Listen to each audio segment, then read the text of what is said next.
My little brother was very good at a few things from a very young age. The first thing he was really good at was making everybody laugh without trying. Like the one time I told him he should have a little bit of protein after a workout. He got all excited because he thought I said poutine. The second thing he was good at was eating large quantities of food. Come dinner time, it wasn't uncommon for him to out-eat most of the adults at the table. Now, as you may have guessed, as a 5'0" little boy, there is in fact a downside to regularly out-eating full-grown men.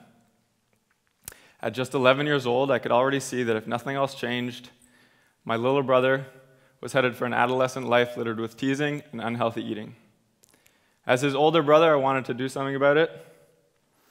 As a kinesiology student with an intense interest in nutrition, I knew that I had to do something about it. Initially, I wasn't sure how, but I was determined to find a way. Now, in March of 2013, I broke my leg while I was walking to class, and I slipped on some ice. Yes, that is the whole story. I was walking, there was some ice, poof, broken leg. No lives saved, no purses returned, no cool story to tell.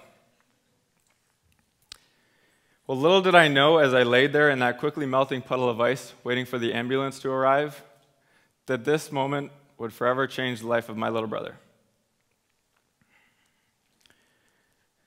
After I had a surgery to attach a small titanium plate and a few screws onto my fibula, I was given 2 crutches and told not to put any weight on my leg for 2 months.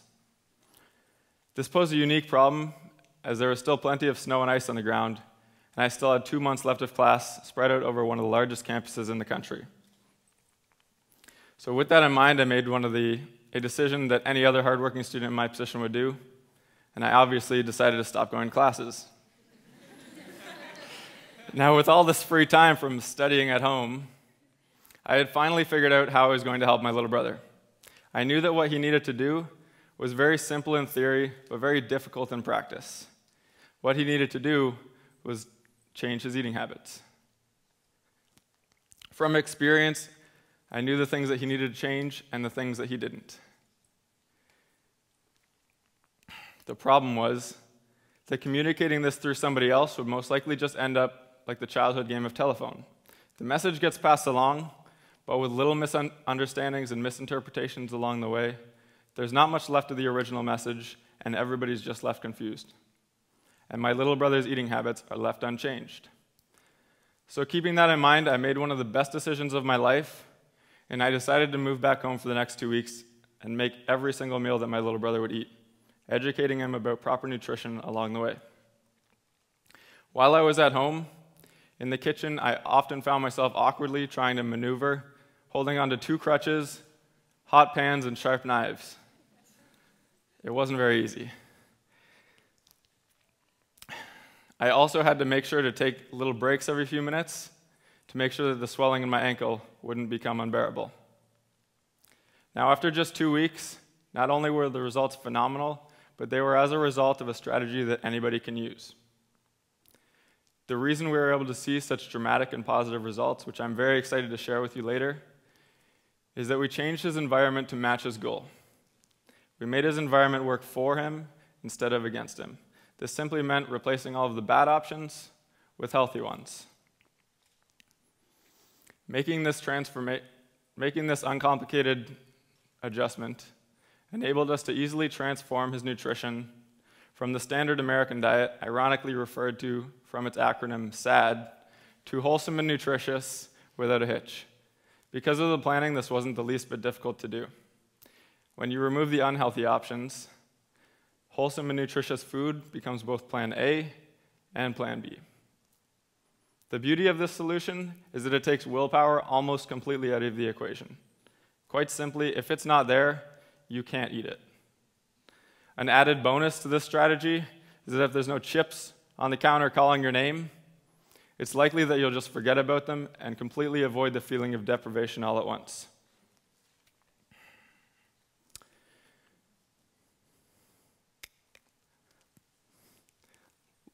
A little bit of a brain block. This may sound a little bit too simple to be true, but I assure you it's not. When you remove the barriers to your success, in my little brother's case, unhealthy food, and you pave the way barrier-free, the road to success becomes a much smoother ride. So set up your environment so that it works for you instead of against you. This works well for any goal. For my little brother, I was the environment. I made all of his food, gave him the right snacks, and answered all of his questions. But what would that have looked like if I wasn't there, and how can you make this work for you? Well, to be successful, you have to minimize the difficult decisions being made. Say, for example, you walk out into the lobby, and on the left of those tables is delicious chocolate chip cookies, squares, and everything the like. On the right side is fresh fruit and vegetables, vibrant colors, chopped up nicely, they're crunchy and juicy. Now, you've been sitting in here for 2 hours, so you're starving. You have a choice to make. Should you choose option A on the left, or should you choose the wholesome, nutritious broccoli on the right? Now, given this scenario, I think it would be very hard for most of us to resist the temptation of option A. Now, this is a real-life situation, and it's one that happens all the time.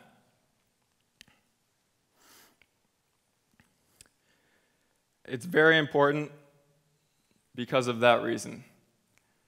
So, when you remove the barriers to your success, it will just become a little bit easier for you to not have to make that hard decision in the first place. Here's how you can make this strategy work for yourself. Start off by finding out what your personal trigger foods are and make a promise to not keep them in your house anymore, so that when the time comes, the decision has already been made for you. Now, that's not to say you can never have these foods again. If you really want one, you can always just go to the store and buy one, or you can keep it so that you're only having them at special events such as this. Just don't keep a stash underneath the cupboard if you know that they're going to be an issue for you. That's how you make your environment work for you instead of against you. That's how you make healthy eating the default and not the exception. So if you have a personal goal of eating better, go home, find all of your junk food and a neighbor that you're not particularly fond of, and give it all to them. The basis of this strategy worked for my little 11-year-old brother, and it can certainly work for you too.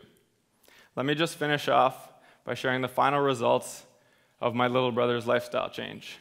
Let me also just point out that I had one main rule that I wanted to follow with the change. At no point did I want my 11-year-old brother to feel hungry or deprived. Here's how that worked out. After the first 7 days, he had lost 5 pounds. After the second week, it was 8 pounds. But it didn't just stop there. I went back to write exams, and he kept going. After 20 days, it was 10 pounds. And by 36 days, he had averaged half a pound a day to top it off at 18 pounds lost.